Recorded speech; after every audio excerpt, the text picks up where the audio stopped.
E acontece essa semana em Brasília o maior evento de mobilização indígena do país. O acampamento Terra Livre, que em sua 20ª edição defende o tema Nosso Marco é Ancestral, sempre estivemos aqui. A nossa colunista de terra, Luciene Kaxinawa, dá mais detalhes sobre o acampamento e as reivindicações que marcam a mobilização desse ano. O acampamento Terra Livre é a maior assembleia dos povos e organizações indígenas do Brasil. Existe desde 2004. É realizado pela Articulação dos Povos Indígenas do Brasil, a APIB, e suas 7 organizações regionais de base. Com a realização de diversas edições, o movimento indígena alcançou conquistas como a criação do Conselho Nacional da Política Indigenista, CNPI, a criação da Secretaria Especial de Saúde Indígena, SESAI, da Política Nacional de Gestão Ambiental e Territorial das Terras Indígenas e ampliou a participação de representantes dos povos indígenas em instâncias ou colegiados que tratavam dos assuntos dos nossos interesses relacionados com a promoção e efetivação dos direitos fundamentais. Esse ano, o ATL completa 20 anos de muita luta, de resistência, e o tema desse ano é Nosso Marco é Ancestral.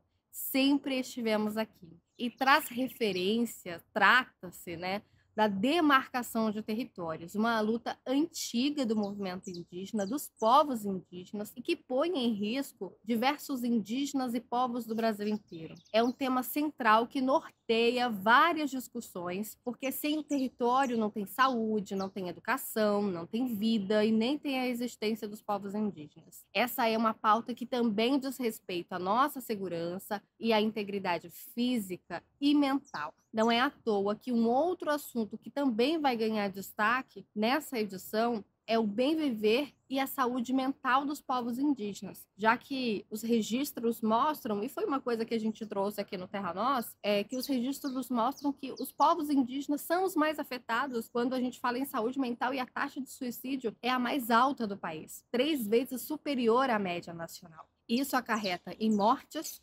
disputas envolvendo violência, por disputas de territórios, e, infelizmente, casos de assassinatos também. A programação envolve pautas como educação, saúde, segurança, proteção e demarcação de territórios, encontros entre anciões e juventude, apresentações culturais e muito mais durante esses dias de acontecimento do ATL. Nessa edição também vai ter uma homenagem a quem construiu e ajudou a consolidar o ATL nesses últimos 20 anos. A mobilização acontece do dia 22 até o dia 26 de abril, na Fundação Nacional de Artes, em Brasília. Esse é um chamado de todos nós, anciões, jovens, crianças, mulheres. É um momento de união, é um momento de unir forças à ancestralidade em busca da garantia dos nossos direitos fundamentais. É um momento de encontro, de partilha e também de luta. Por isso esse movimento é importantíssimo. Por isso esse movimento vem ganhando força a cada ano. E a participação dos povos indígenas em diversos espaços também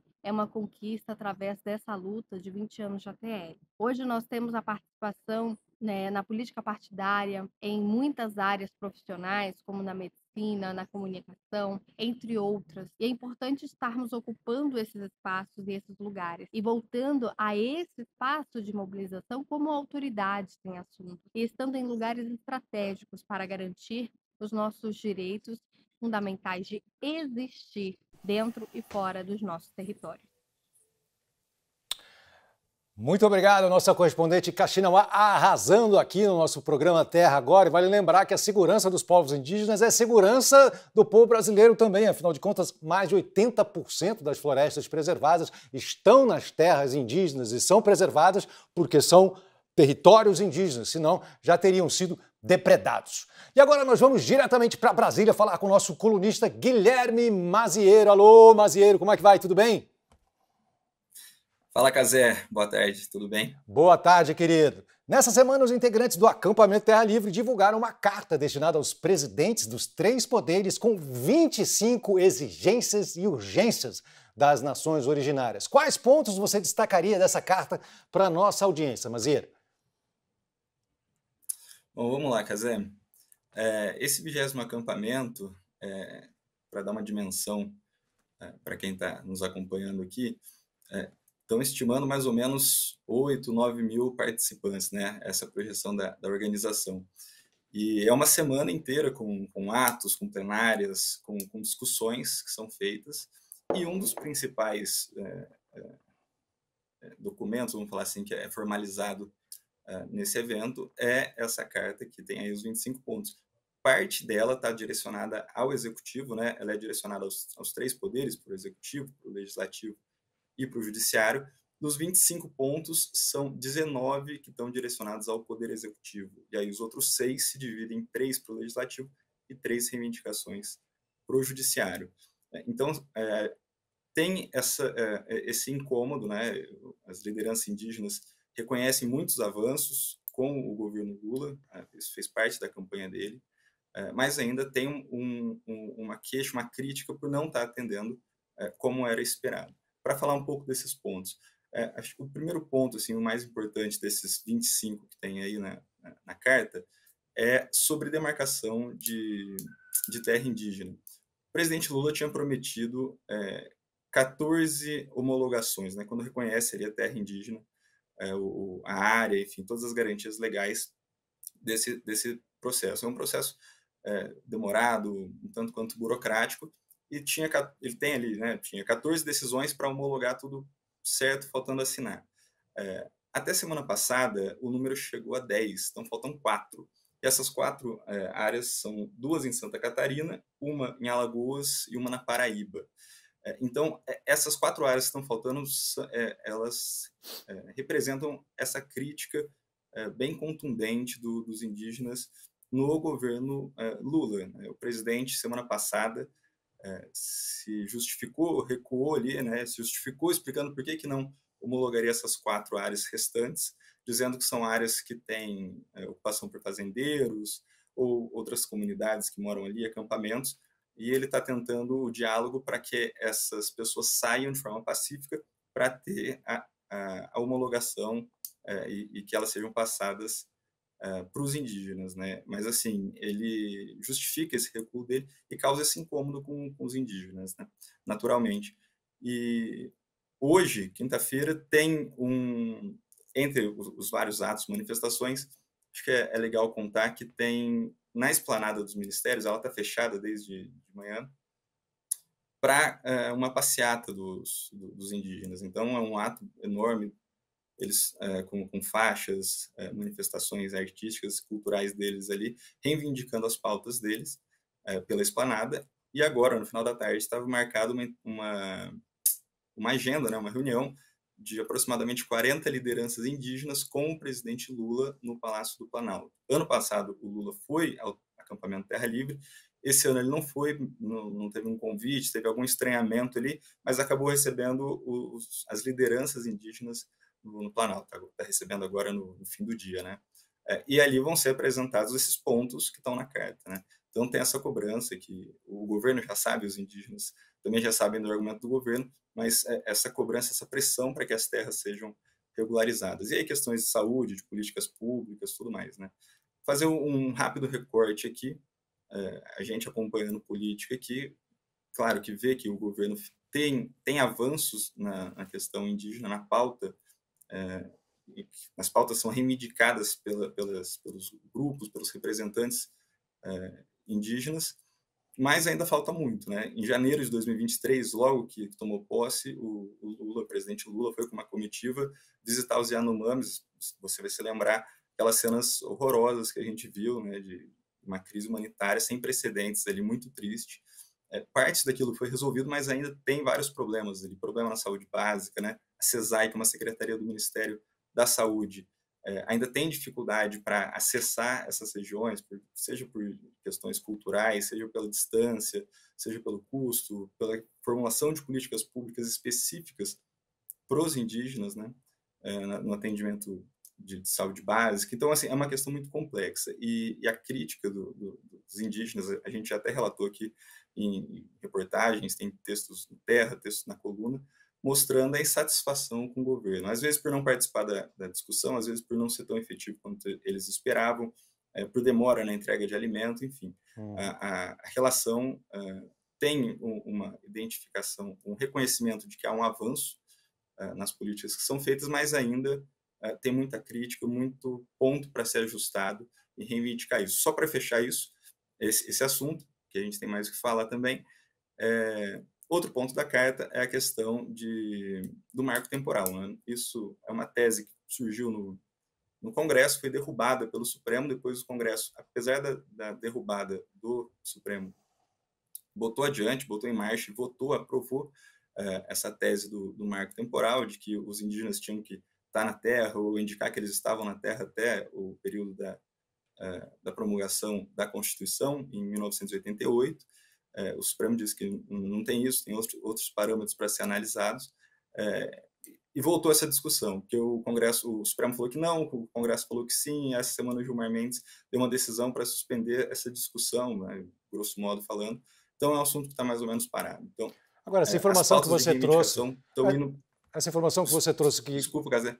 Não, essa informação que você trouxe de que o governo Lula havia se comprometido a fazer uma homologação de 14 terras indígenas e já conseguiu 10, mostra um avanço realmente muito grande, né? Estamos no segundo ano do governo, ainda teria possibilidade aí nos próximos 2 anos de conseguir. É claro que é uma agenda muito importante e que a gente precisa avançar o quanto antes, mas de certa forma Exato. Parece que realmente tivemos avanços muito importantes, sobretudo comparado com o governo anterior, né? Ficou um gap de 2018 a 2023 sem demarcação, né? Então, a hora que tem a volta das demarcações, tem um volume considerável, querendo ou não. Mas, com certeza. Tem a cobrança para que sejam todas. Claro. Agora, além das exigências e urgências dos povos originários, quais foram os outros desafios enfrentados pelo governo Lula nessa semana? Eu ia perguntar para você se a Câmara segue criando dificuldades para a articulação política do governo. Como é que está aí? Cazé, a gente contou na semana passada que estava tendo chute na canela e dedo no olho, né? A briga do Lira com Padilha, intermediários fazendo críticas. O Lira voltou atrás um pouco, né? Oi? O Lira voltou atrás um pouco, não é bem assim, errei. Uma acalmada e tal, e parece que a coisa acalmou e a pauta andou, né? Parou um pouco a confusão e a pauta andou. Acho que, para explicar isso, tem que começar no domingo. No domingo, o presidente Lula se reuniu com o presidente Lira, uma reunião secreta. Foi secreta quando aconteceu, depois o presidente veio e disse que se encontrou com o Lira, mas não disse o que ele tratou. Falou que foi um encontro, que não tinha assessor, não tinha uma pauta definida, foi uma visita, então ele não quis falar, a gente não sabe o que foi tratado, só sabe que teve esse encontro no domingo. E antes de começar a semana, né, uma das críticas que o Lira sempre faz é de que ele gostaria de uma presença maior do presidente na articulação. O presidente coloca seus ministros para isso, até para não gerar um desgaste pessoal dele. Bom, teve essa reunião no domingo, aí segunda-feira o governo foi anunciar um programa de crédito e o presidente Lula fez uma brincadeira ali que repercutiu na imprensa, falando que o Haddad tinha que parar de ler livro, andar mais pelo Congresso, conversar com os políticos. O Rui Costa, ministro da Casa Civil, também tinha que atender mais gente, Wellington Dias e tal. Enfim, fez uma brincadeira ali que repercutiu bastante na imprensa, porque soa como um puxão de orelha aos ministros, né? E são ministros que entram fortemente na articulação. Mas, acontecendo essa reunião com o Lira, essa chamada pública de atenção, ou brincadeira, como o Planalto depois quis dizer, o governo conseguiu algumas vitórias no Congresso. Tinha a sessão de vetos, né, que é quando o presidente veta trechos do que foi aprovado pelo Congresso, uma sessão do Congresso, Câmara e Senado, para analisar os vetos do presidente. Parte dos vetos ia cair. Questão de emenda que o governo tinha bloqueado ia cair, o cronograma para o pagamento de emendas também possível que caia, o veto da saidinha dos presos, que o governo fez um veto específico ali na lei que foi aprovada para acabar com as saidinhas. Então, tudo isso estava previsto que cairia. O governo conseguiu adiar essa sessão, fica para daqui 15 dias, ali para o dia 8, 9 de maio, entregou o texto da reforma tributária, então o governo avançou em alguns pontos nessa agenda política.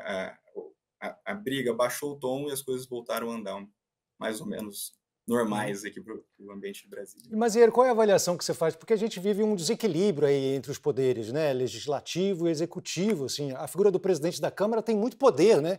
Ele é uma única pessoa pautando quais são as discussões, os debates que vão acontecer dentro do Congresso. Como é que você vê isso? Assim? dá para fazer uma análise que o presidente é o responsável por pautar os projetos, né? Claro que ele tem ali o apoio dos grupos, né? A estrutura da Câmara tem o presidente que pauta e as lideranças por partido, por blocos partidários, né? E eles definem a pauta. Então, os assuntos que estão mais prontos para serem votados, ou seja, que já tem tendência de ser aprovados, tem mais facilidades de chegarem para o presidente, ele pautar e aprovar. Tem projetos que o executivo, o presidente da República pede, o presidente também sinaliza, ele faz um gesto para achar um equilíbrio, acertar as divergências e ter um texto que tenha voto para a maioria e que ele seja pautado, né? Esse é o processo mais ou menos normal. Mas o que a gente tem visto é que isso na Câmara e no Senado, né? As duas casas. Mas o que a gente tem visto nos últimos anos, aí, mais ou menos desde 2015, 2016, é um aumento do poder do judiciário sobre fatias do orçamento. Isso se dá através das emendas. Então, foram criadas lá atrás emendas impositivas, que é quando o governo é obrigado a pagar, e elas eram individuais, né? Para os parlamentares, todo mundo tinha uma cota. Depois isso se transformou, né? Fazendo um resgate rápido aqui, se transforma foi conhecido como orçamento secreto. Era um valor de emenda que o executivo tinha que dar para o Congresso e não se sabia muito bem os critérios de distribuição. Quem distribui isso era o presidente da Câmara, do Senado, o relator do orçamento, né, que escreve, monta o orçamento que vai ser proposto. E agora esse cronograma de pagamento, enfim, houve um engessamento de parte do orçamento federal para emendas. Então, isso significa o quê? Que o poder de negociação, que muitas vezes se dá por cargo e emenda, diminuiu para o executivo, ou seja, o dinheiro que o Congresso precisava pedir muito é uma fatia menor. Então, assim, o passe da negociação política, o custo político da negociação ficou mais alto, ficou mais caro. E aí os presidentes das duas casas, naturalmente, tem eleição, né, para eles se elegerem presidente da Câmara e do Senado, naturalmente eles viram os porta-vozes dos demais senadores e deputados. E aí começa o jogo de força. Como o passe ficou mais caro, toda a negociação fica mais difícil. Vai falar isso com os líderes, nos bastidores eles até admitem que é mais ou menos por aí.